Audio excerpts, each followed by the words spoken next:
অনেক দিন ধরেই হচ্ছে খিলগাঁও যাওয়া হয় না, প্রায় 2 মাস কি 2.5 মাসের মতো হয়েছে। তো পরে আলাদা সাহেবকে বললাম যে ওই দিন শবে বরাতের বন্ধ ছিল, তো বললাম যে চলো একটু যাই, ঘুরে আসি, অনেক দিন তো যাওয়া হয় না। তো যেই বাবা সেই কাজ, এই যে বেরিয়ে পড়লাম। আর বের হয়ে দেখি যে বাইরে এখনও মনে হয় ঠান্ডা আছে। তো আমি একটা জ্যাকেট পরে নিয়েছিলাম। জ্যাকেট পরার একটা কারণ হচ্ছে এই যে বাইকের পিছনে বসলে প্রচুর ঠান্ডা লাগে, মুখে তো আরও লাগে। তারপরে হচ্ছে এক্সট্রা ব্যাগ নিতে ইচ্ছা করতেছিল না, তো ভাবলাম যে জ্যাকেটের পকেটে ফোন রাখা যাবে। এই দুইটা কারণে হচ্ছে আমি জ্যাকেটটা পরে নিয়েছিলাম। পরে এই যে চলে আসলাম খিলগাঁও। খিলগাঁও আসার পরে এই যে কাঁচের চুড়ি দেখলে সবসময় মনে হয় যে ওখানে একটু যাই, ঢু মারি, কিন্তু কথা হলো কে কিনে দেবে? আমার যে বেটা আছে ও জীবনে কিনে দিত না, আর জীবনে ওইসবের দিকে তার কোনো নজর নাই, সো এইসব কথা তারা বলে লাভ নাই। এবার এই যে আপনে চলে আসলাম। খিলগাঁও আসা মানে আপন কফি হাউসে আসা।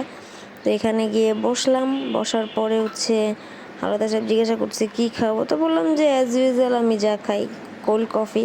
যতই ঠান্ডা লাগুক আর যাই লাগুক, আমি এই কোল্ড কফি ছাড়া অন্য কিছু খাই না। তো পরে তাকে পাঠাই দিলাম কোল্ড কফি আনতে।